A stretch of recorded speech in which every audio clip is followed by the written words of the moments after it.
Two, I think when I went, is the only recruitment that I did under my leadership. The only one. And the speaker said it's a systemic. It was Okay, inform him.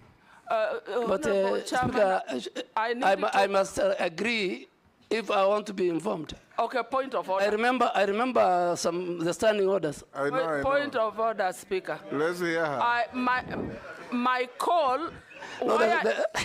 Honorable Speaker, I was calling the Honorable CS to seek clarification with respect to the concerns that were raised by my constituents, that those who were successful and had reported to the training camp were being chased away over flimsy reasons. And I think I can quote, one of my constituents was told that his testicles are not equal.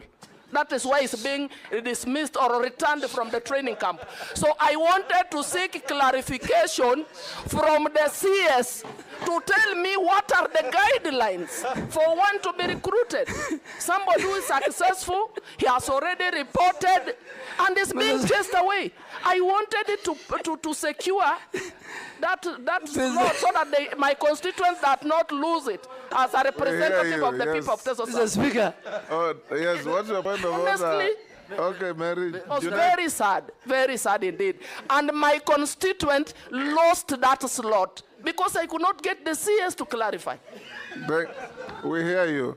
Yes. In fact, I had to look for a chairman of a committee to call the CS on my behalf because I thought, because I'm a small person, he can't pick mine. You are an He actually picked, but I was not helped.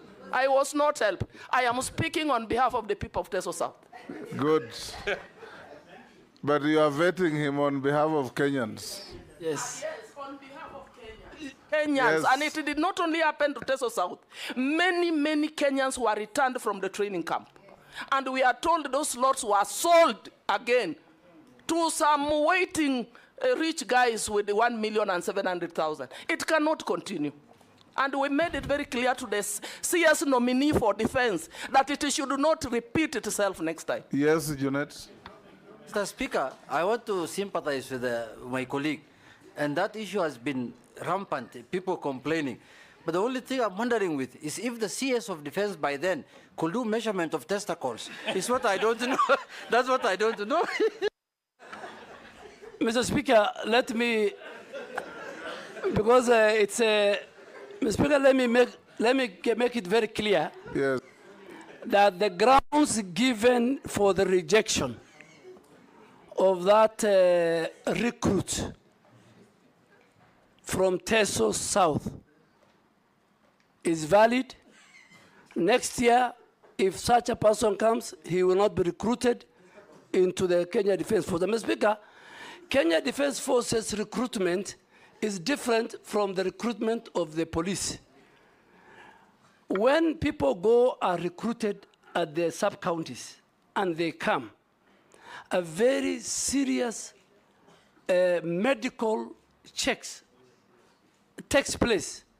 A number of people are sent because of medical ailments. And I think the former Vice Chief of Defense... unequal testicles ailments. Yeah, there were people... Women can know that, Chair. Mr. Only Speaker, women can know that. If you allow me to finish, there are many. The testicle that I want to go into is one of them. There are many, and the chairman of defense will agree. They measure... Point of order. Let me finish before the point of order. Mr. Speaker, there are many colleagues, there are many leaders who sent me why their person has been chased. And in 10 minutes, the leadership of KDF could give me 1, 2, 3, 4 reasons, measurements including.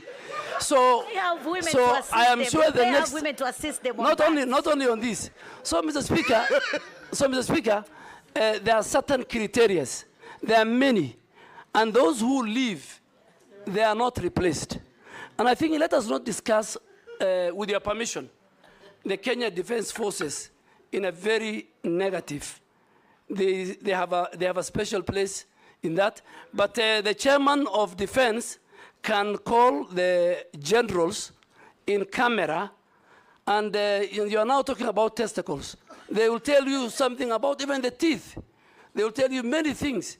And some of these things is because when you go, the training of the Kenya Defense Forces is so vigorous that you don't risk to take somebody who will die in the course of the training.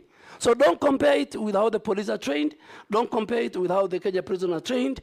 But I am sure the information, the reasons why many, including my sister, Mheshimiwa Mary Emase. And please, going forward, if it was in camera, Mr. Speaker, I will even tell you more. But now that it's in public, I don't want to say. What's your point of order? Point of order.